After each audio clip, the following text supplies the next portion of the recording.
As my husband said, we will be presenting 3 scenes from Schiller's Wilhelm Tell, which was his final play, which he wrote in 1804, 1 year before his far too early death.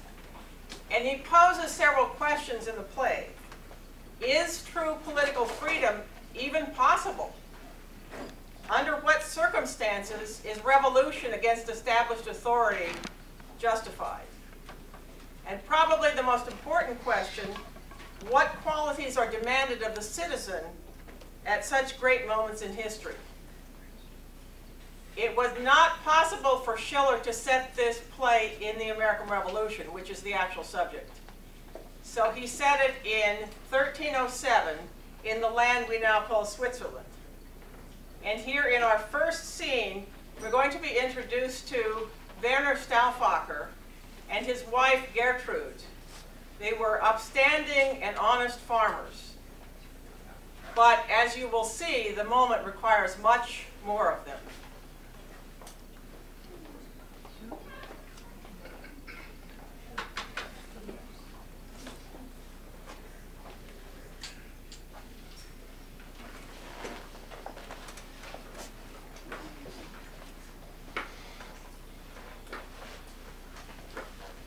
Yes, Stauffacher, as I told you, swear not to Austria, if you can help it. Hold firmly to the empire as before. God shield you in your ancient freedoms. Yet wait until my wife returns. You are my guest in Swiss. I in Luzerne am yours. Much thanks. But I must reach Gersau yet today. What difficulties you may have to suffer from arrogance and greed of governors, bear it with patience. Things can alter quickly. Another emperor can gain the throne. Are you Austria's once? You're hers forever.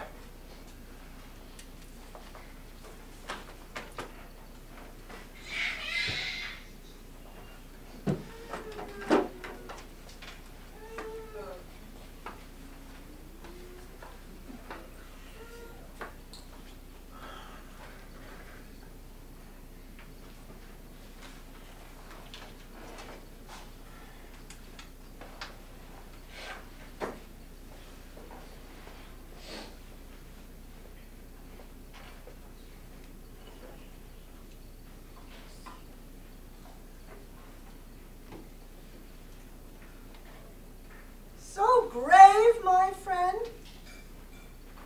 No longer do I know thee. For many days in silence I observe how gloomy spirits furrow in thy brow. Upon thine heart a silent grief is weighing. Confide in me. I am thy faithful wife, and I demand my half of all thy sorrow. What can oppress thine heart? Tell it to me. Thine industry is blessed, thy fortunes bloom, full are the barns, and now the herd of oxen. The breed of horses, sleek and fully fed, is now from the mountains brought home to winter in their comfortable stalls. Here stands thy house, rich as a nobleman's. From beauteous timber it is newly built and fit together with the standard gauge. From many windows shines it pleasant and bright. With colored coats of arms it is adorned, and proverbs sage, the which the wanderer delaying reads and at their meaning wonders. The house stands well constructed and well joined, but the ground on which we built it rocks. My Werner, tell me what thou meanest by that.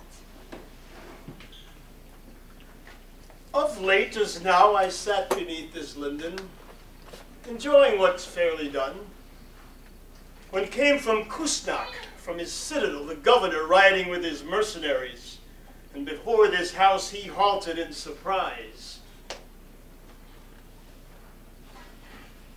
Though I rose quickly and submissively as is becoming, I approached this lord who represents the emperor's judicial power in this land. "To whom belongs this house?" he asked maliciously, for well he knew it. But thinking quickly, thus I answered him. "My lord, this house is my lord the emperor's, and yours, and mine in fief." But he replied, "I am regent in the land in the emperor's stead, and will not that the farmer's house be built with his own hand, and he thus freely live as if he were master in the land. I will make bold to hinder you in this." This saying rode he thence defiantly, while I remained behind with doleful soul, considering this evil man's remarks. My dearest lord and husband, wouldst thou take an honest word of counsel from thy wife? I boast to be noble Ibert's daughter, a much experienced man. We sisters sat there throughout the night spinning our wool, while the leaders of our people convened themselves around our father and spoke of governing the land. And heedful, I heard there many prudent words, what intellectuals think, what good men wish, and silently I've kept them in my heart. So listen to me then, and heed my speech, for what thee pressed, behold, I long have known. The governor resents thee, would thee harm, because thou art an hindrance to him. The men of Schwitz will not submit themselves to this upstart prince's house, but true and firm adhere unto the realm, just as their worthy forefathers hath resolved and hath performed. Is it not so, Werner? Tell me if I lie. So it is. That is Gustler's grudge against me. He envies thee, because thou dost live in bliss, a free man with thine own inheritance, for he hath none. From emperor unto realm thou holdest this house in fief. Thou mayest it show so well as any prince displays his land, for over thee thou recognizest no lord, but the highest in all Christendom. He merely is his house's youngest son, not calls he his, but his knightly cloak. He sees each honest man's good fortune with squinting eyes of poisonous disfavor. Thee he hath long ago destruction sworn. As yet thou art unharmed. Wilt thou wait until he wreaks his evil will upon thee? A wise man thinks ahead. What is to be done? So, hear what I advise. Thou knowest how here in Schwitz all honest men do now complain about the governor's greed and tyranny. And there in Unterwalden and in Uriland, they are also weary of oppression and the yoke. For just as Gessler here, there o'er the lake, the Landenberger is as brazen. There comes no fishing boat across to us that doth not tell of some new mischief or beginning violence of the governors. Therefore, it would be wise if some of you of sound intent did quietly confer how we might free ourselves of this oppression. For know I well that God would not desert you, but would be gracious to a righteous cause. Dost thou not have a friend in Uri? Speak, to whom thou mayest thine heart sincerely open. I know of many men of courage there, and men of high repute and eminence who are my trusted friends and confidants. Wife! What a storm of dangerous ideas awakest thou within my quiet breast. My innermost thou brings forth from me to light of day. And when I secretly forbade myself to think, thou speakst boldly with easy tongue. Hast thou considered well what thou advisest? The savage discord and the clang of arms thou callest forth into this peaceful vale. Dare we, a feeble folk of herdsmen, go to battle with the masters of the world? 'Tis only for some pretext that they wait, in order to unleash upon this poor land their savage hordes of military might, therein to govern with the victor's rights, and neath the show of righteous punishment, extirpate our ancient freedom's charter. You too are men. Know how to wield your axes, and God gives help unto courageous men. Wife, a fearful raging scourge is war. It strikes at once the shepherd and his herd. One must endure whatever heaven sends. A noble heart endures no iniquity.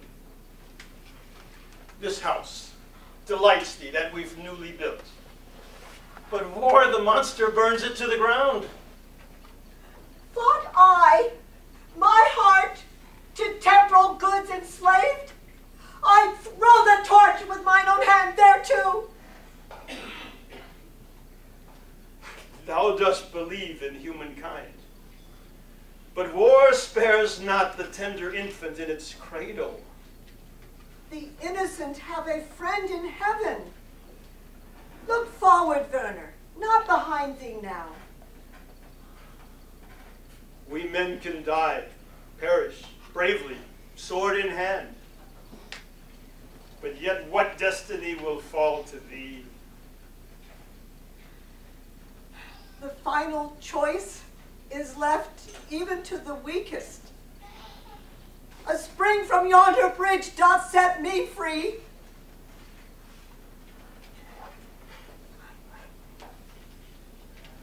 Who presses such a heart into his bosom, he joyfully can fight for hearth and home, and fears he not the host of any king.